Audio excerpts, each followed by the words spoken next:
Hello, bachcho. Let's read the question.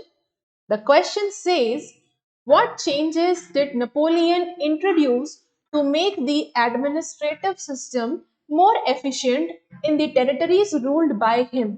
तो सवाल हमसे ये पूछा जा रहा है कि नेपोलियन ने अपनी जीती हुई टेरिटरीज में कौन कौन से ऐसे नए एडमिनिस्ट्रेटिव सिस्टम इंट्रोड्यूस किए थे जिससे कि एडमिनिस्ट्रेशन जो है वो उन टेरिटरीज पर वो और अच्छे से और एफिशिएंटली कर सके.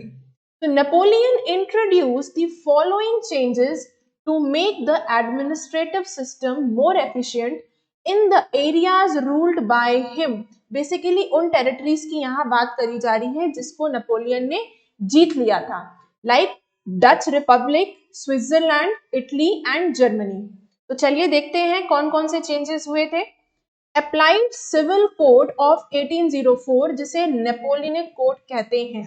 तो ये जो नेपोलियनिक कोड है ये फ्रांस में भी लागू था, लेकिन अब नेपोलियन ने इसे अपने जीती हुई टेरिटरीज पे भी लागू कर दिया था, जिसमें कि this allowed all the privileges based on birth.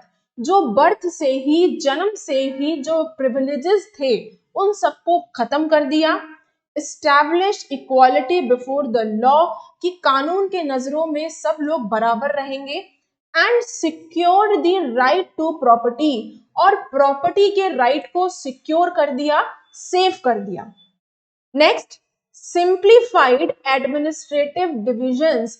Administration करने के लिए और ज्यादा सिंप्लिसिटी से एडमिनिस्ट्रेशन यूनिट्स को डिवाइड कर दिया.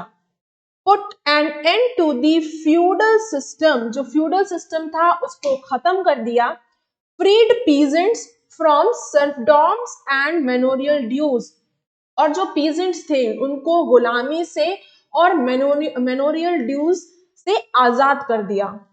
Next, guild restrictions were removed in the towns, यानी कि जो गिल्ड रेस्ट्रिक्शंस थे, जो ट्रेड पर रेस्ट्रिक्शन था, बेसिकली ट्रेड अब और आसानी से हो सकता था, तो जो ट्रेड पे रेस्ट्रिक्शंस थे उनको और खत्म कर दिया.